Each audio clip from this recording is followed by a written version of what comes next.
ಕೂಡ ನಾವು ಹೇಳಿದ್ದೀವಿ, ಜಂಟಿ ಸಭೆಗಳನ್ನು ಕರೀಬೇಕು ಅಂತೇಳಿ ಒತ್ತಾಯವನ್ನು ಮಾಡಿದ್ದೀವಿ. ನಿನ್ನೆ ಮುಖಂಡರು, ನಮ್ಮ ಕಾರ್ಮಿಕ ಮುಖಂಡರು ಎಲ್ಲರೂ ಕೂಡ ಒತ್ತಾಯ ಮಾಡಿದ ಭಾಗವಾಗಿ ಅವರು ಜಂಟಿ ಸಭೆಗೆ ಇವತ್ತು ಒಪ್ಪಿಕೊಂಡು ಜಂಟಿ ಸಭೆ ಆಗಿದೆ.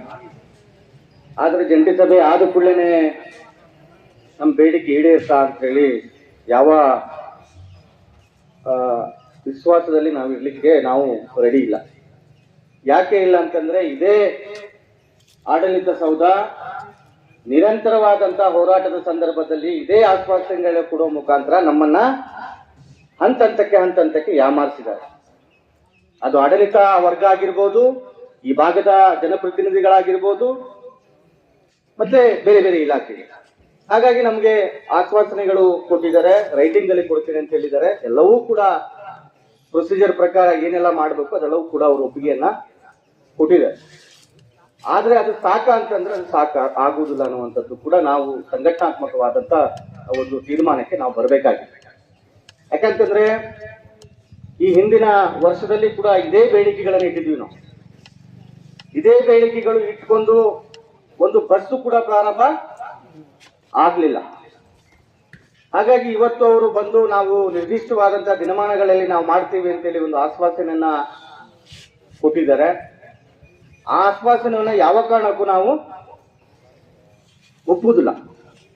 ಯಾಕೆ ಒಪ್ಪುವುದಿಲ್ಲ ಅಂತಂದ್ರೆ, ನಾವು ಇಲ್ಲಿ ಬರುವಾಗ ಒಂದು ಕಡಾಖಂಡಿತ ಒಂದು ತೀರ್ಮಾನವನ್ನ ಮಾಡಿಕೊಂಡು ಬಂದಿದ್ದೀವಿ. ಬೇಡಿಕೆ ಈಡೇರಬೇಕು ಅಂತ ಬಂದಿದ್ದೀವಿ. ಬೇಡಿಕೆ ಆಗಬೇಕು. ನಮ್ಮ ಪ್ರದೇಶಗಳಲ್ಲಿ ಮೂಲಭೂತ ಸೌಕರ್ಯಗಳು ಮಾಡ್ಲಿಕ್ಕೆ ಸಾಧ್ಯ ಆಗ್ಬೇಕು. ಮಾಡೋ ಮುಖಾಂತರ ನಮ್ಮ ಹಿರಿಯರಿಗೆ, ನಮ್ಮ ಮಕ್ಕಳಿಗೆ, ಮಹಿಳೆಯರಿಗೆ ಎಲ್ಲರಿಗೂ ಅದರ ಅನುಕೂಲಗಳನ್ನ ಪಡ್ಕೋಬೇಕು ಅನ್ನುವ ಕಾರಣಕ್ಕಾಗಿ ನಾವಿಲ್ಲಿ ಬಂದಿದ್ವಿ. ಹಾಗಾಗಿ ಸಂಘಟನೆಯವರು ಒಂದು ವಿಚಾರಕ್ಕೆ ಬಂದಿದ್ವಿ.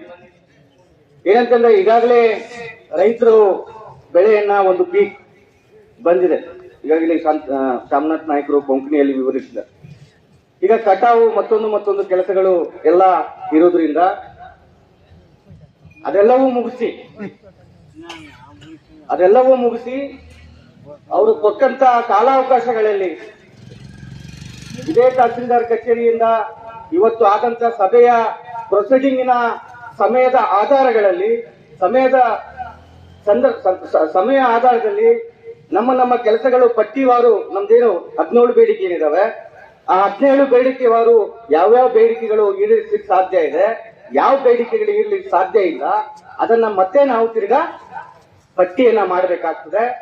ಪಟ್ಟಿಯನ್ನ ಮಾಡಿ ಎಲ್ಲಿ ನಮ್ಮ ಹೋರಾಟವನ್ನ ಮುಕ್ತಾಯಗೊಳಿಸ್ತೇವೋ ತಮ್ಮೆಲ್ಲರ ಅಭಿಪ್ರಾಯದ ಮೇರೆಗೆ ತಾತ್ಕಾಲಿಕವಾಗಿ ಅಲ್ಲೇ ಮತ್ತೆ ತಿರ್ಗಾ ನಾವು ಸೇರಿ ಈ ಭಾಗದ ಶಾಸಕರ ಮನೆಗೆ ಮುತ್ತಿಗೆ ಹಾಕುವಂತ ಕೆಲಸಕ್ಕೆ ನಾವೆಲ್ಲರೂ ಮುಂದಾಗಬೇಕು.